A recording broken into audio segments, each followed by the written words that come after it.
السلام علیکم سر، ایک کوشچن ہے۔ جی جی جب یہ بچے جو ہیں قاری صاحب سے سبق پڑھ رہے ہوتے ہیں، تو جب آیت یہ سجدہ آتی ہے تو ان کا جب مطلب قاری صاحب کہتے ہیں کہ آپ لوگ بس اس کو چھوڑ دیں اور بس اس کو پڑھتے رہیں، تو اس صورت میں کیا حکم ہے؟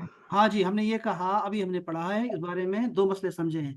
یہ سمجھا ہے کہ قرآن مجید کے آیت سجدہ کو تلاوت کرنے سے اور سننے سے، دونوں سے سجدہ واجب ہو جائے گا۔ اگر قاری صاحب پڑھ رہے ہیں اور آپ سن رہی ہیں، آپ نے آیت سنی ہے، تو آپ جو ہے وہ قاری صاحب آپ کو بتائیں گے کہ میں نے یہ آیت سجدہ پڑھی ہے، بتانا چاہیے، وہ کہہ رہے ہیں نہیں بتانا سر، چاہیے۔ مطلب ہاں، بچوں کو جو سبق پڑھا رہے ہوتے ہیں یہ نابالغ یاد نہیں، کرانے کے لیے نا، ہاں، سپارہ جو ہے نابالغوں پر اس نہیں ہے صورت سجدہ، لیکن قاری صاحب پہ ہر دفعہ آئے گا۔ ایک آیت کی وہ جتنی دفعہ بھی تلاوت کریں گے ایک ہی سجدہ آئے گا۔ اگر دو آیتوں کا پڑھاتے ہیں تو دو آیتیں جو ہیں پھر دو دفعہ ان پہ سجدہ آ جائے گا۔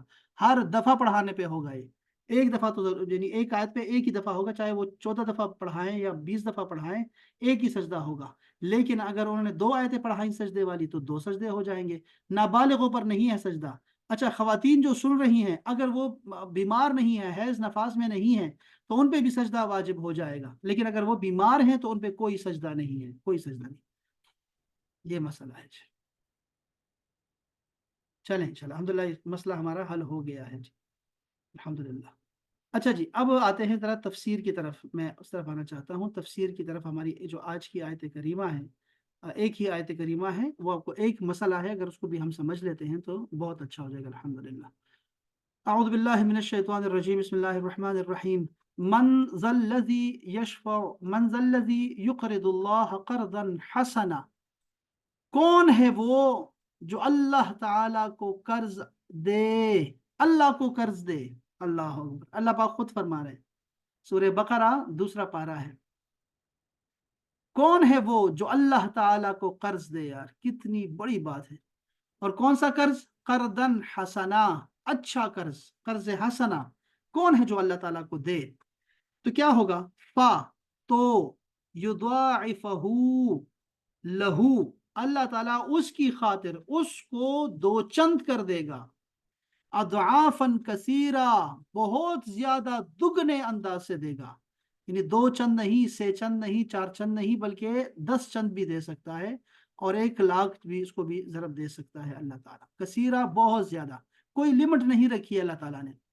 پھر فرمایا دوسرا، یہ پہلا جملہ تھا کہ کون ہے جو اللہ تعالیٰ کو قرض دے، قرض حسنا، تو اللہ تعالیٰ اس کی خاطر اس کو کتنے گنا بڑھا دے گا، بہت گنا بڑھا دے گا۔ واللہ، دوسرا جملہ ہے، واللہ یقبض ویبسط، اللہ تعالیٰ ہی کم کرتا ہے اور زیادہ کرتا ہے۔ وَإِلَيْهِ تُرْجَعُونَ، اور تیسری جو اس میں بات ہے، تیسرا جملہ ہے، وہ یہ ہے کہ اسی کی طرف تم سب کو لوٹنا ہے۔ یہ 3 باتیں ہیں یہاں پہ، ٹھیک ہے۔ اب یہ آیت کریمہ یہ کہاں پہ آئی فٹ ہوئی ہے؟ جب اللہ تعالیٰ نے فرمایا ہے، پہلے طلاق اور اس طرح کے مسائل چل رہے تھے، اس میں فرمایا کہ نماز کو نہیں چھوڑنا، پھر نماز کے ساتھ اللہ تعالیٰ نے ہمیں جہاد کا حکم دیا، اور ساتھ میں کہا کہ بیماری سے، وبا سے بھاگنا کسی فائدے کا نہیں ہے۔ بیماری سے بھاگو گے، موت سے بھاگ نہیں سکتے تم، بالکل بھی نہیں بھاگ سکتے، موت تو ہر جگہ آ جائے گی تمہیں، گھیر لے گی تمہیں۔